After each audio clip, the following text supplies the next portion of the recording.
the Great War was an imperial war. Okay? It's fought not just across the sort of length and breadth of Western Europe. It's also fought in North Africa, in East Africa, and in what we now call the Middle East. And it's fought by troops mobilized across the British imperial system. Indian troops, you'll remember, had been key to the maintenance of Britain's empire, not just in South Asia, but across the Indian Ocean, the world of the Indian Ocean. Indian troops then become vital to the British war effort. They fight in East Africa, they fight in Mesopotamia, and they fight on the Western Front itself. And the same is true of the Dominion soldiers, soldiers from Canada, from Australia, from New Zealand, and from South Africa. All of these countries have significant numbers of casualties. So of the 1 million British casualties during the First World War, 250,000 of those are colonial soldiers. The Indian, Canadian, and Australians basically all lose around 60,000 men. New Zealand, about 17,000, and South Africa, a little under 10,000 troops. So massive scale of casualties, okay? Not just in Britain, but across the empire. And as I said, one of the reasons why, well, I haven't said this, but I'm about to, one of the reasons why the casualties are so great is because of the new technologies of murder that are first deployed in the First World War. This is a war fought after the Second Industrial Revolution. This is a war fought with technologies that were the product of that Industrial Revolution. Basically, war had become industrialized. And that enabled one to engage on the battlefield at increasing distance, with increasing anonymity. Okay?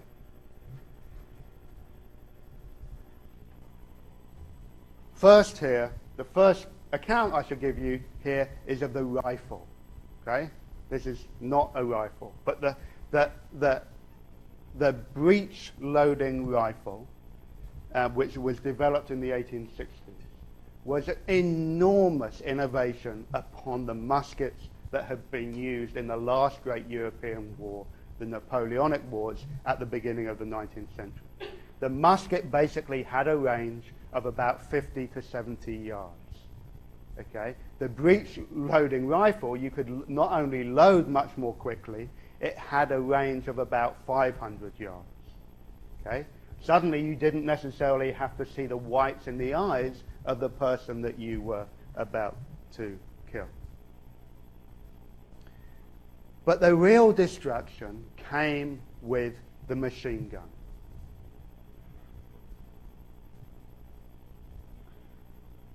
The first early machine gun had been called the Gatling gun, and it had been developed in America by a Mr. Gatling, and was then deployed by the British in a series of wars in South Africa from the 1870s.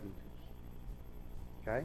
By the time of the First World War, however, the machine gun is a much, much more sophisticated machine than the old Gatling gun. The machine gun was able to fire 600 rounds a minute, 600 rounds a minute, over a range of 4,000 yards. Okay? There's a massive intensification of the ability to kill. At the start of the war, Britain had 1,000 machine guns. By the end of the war, it had close to 40,000 machine guns in operation. And as you'll see later on in the lecture, one of the key elements of this industrial war is the ramping up of the industrial production of armaments. for the first time. Two other things to mention before I move on here, which will give you a sense also that this is a new type of industrial war, was the use of flamethrowers, which were new, and the reason why these people are wearing headgear was, of course, because of the use of mustard gas, basically perfected in the chemical industries that were the product of the second industrial revolution. And of course, there was a new style of artillery. Okay? Massive, massive guns. Guns up to 10 inch in diameter, firing enormous missiles. And not just firing enormous missiles, but the invention of a new type of barrage bombing. Intense, frequent, prolonged bombing to prepare the battleground for the forward march of the infantry. This was saturation bombing. Okay? It was, if you like, the artillery version of what in the Second World War was going to become the saturation bombing by air. And finally, the use of tanks. Okay, the ultimate industrial killing machine. These tanks are very early tanks. They don't have big artillery guns on them. They have machine guns, basically mounted machine guns.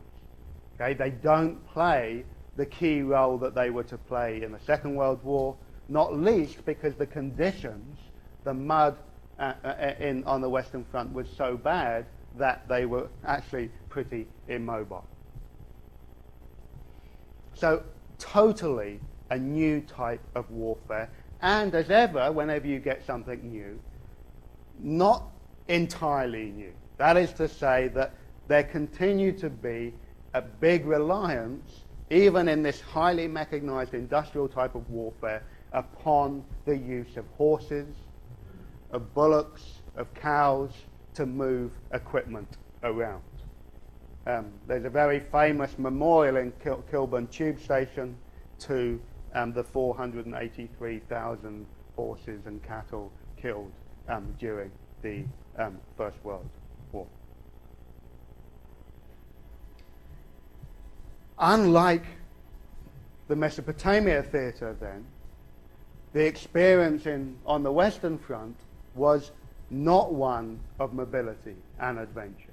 It was one of being stuck in the mud and being basically immobile and waiting for death. This ghastly, ghastly form of trench warfare that went on for 4 years with armies barely moving at hundreds of yards. The great battle that characterized the mass slaughter of the Western Front was the Battle of the Somme. On the 1st of July 1916, on one day, there's 60,000 casualties and 20,000 people killed. Throughout the duration of the Battle of the Somme, which stretches into November, there are 420,000 Britons that die, 195,000 French, and 650,000 Germans. So do the math. It's close to 1.2 million people killed in the space of a few months. Now you would think that facing these ghastly conditions that men would flee. And yet the remarkable thing is, in the British Army, that the use of military discipline was actually remarkably slight. There are 50,000 court-martials, and court-martials for people being absent without leave, or insubordination to officers, or for a few for self-inflicted wounds, trying to get home wounded. And only 3,000 death sentences in these court-martial proceedings for desertion. Okay? Remarkably small percentage given the size of the British Army of over 3 million.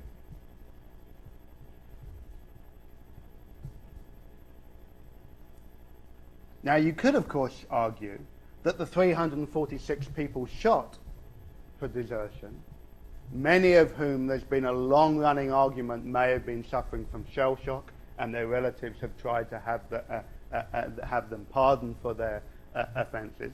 You could argue that those 346, it's not the numbers that matter, it's the exemplary form of punishment that keeps their comrades in check.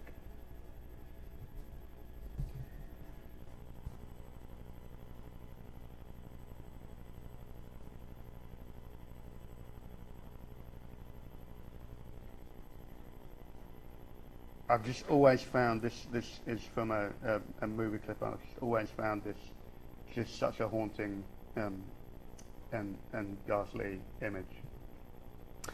Okay, so let me tell you something about my grandfather.